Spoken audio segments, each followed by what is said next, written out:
poor time to recognize that much of this really stands on the shoulders of the John 17:21 unity leaders that we've had in Greater Austin for decades. Yeah. And before we leave that, I want to point out that in those early years when we were boxing up food and families would come through the drive over, at various outlets, what struck me more than anything were how many different churches were, even though that we had these 4 or 5 spots, in any given day, there might be more members of another church in that work area than the actual church that was physically hosting us. Wow. Yeah. And that is John 17:21 unity at its best for sure. Yeah.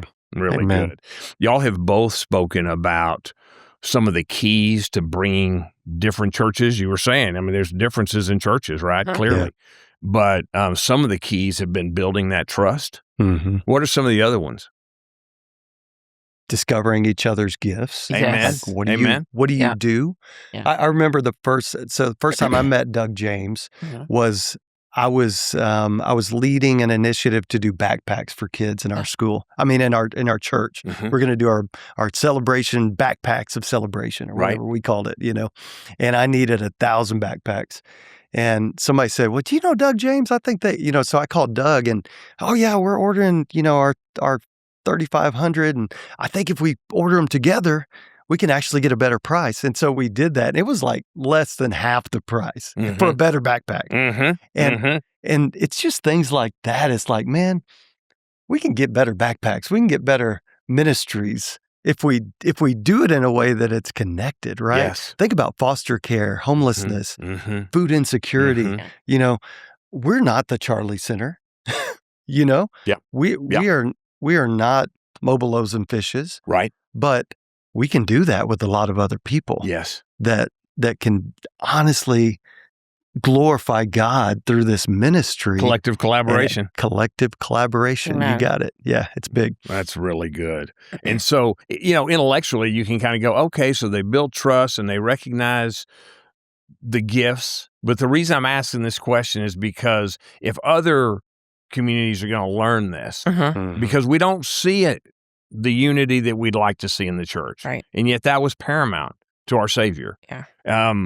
What are some other things besides building that trust, recognizing the gifts, and then also what are some of the challenges when you bring churches with different expressions together? And we have a saying here that this is the place to be real because we're not going to learn unless we're real.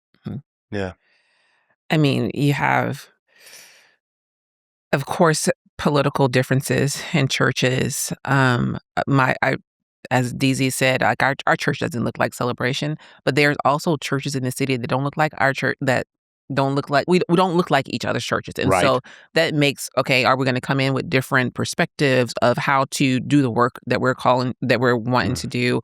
Or do we have different ideologies on who comes in to talk to this group or how we're going to structure something?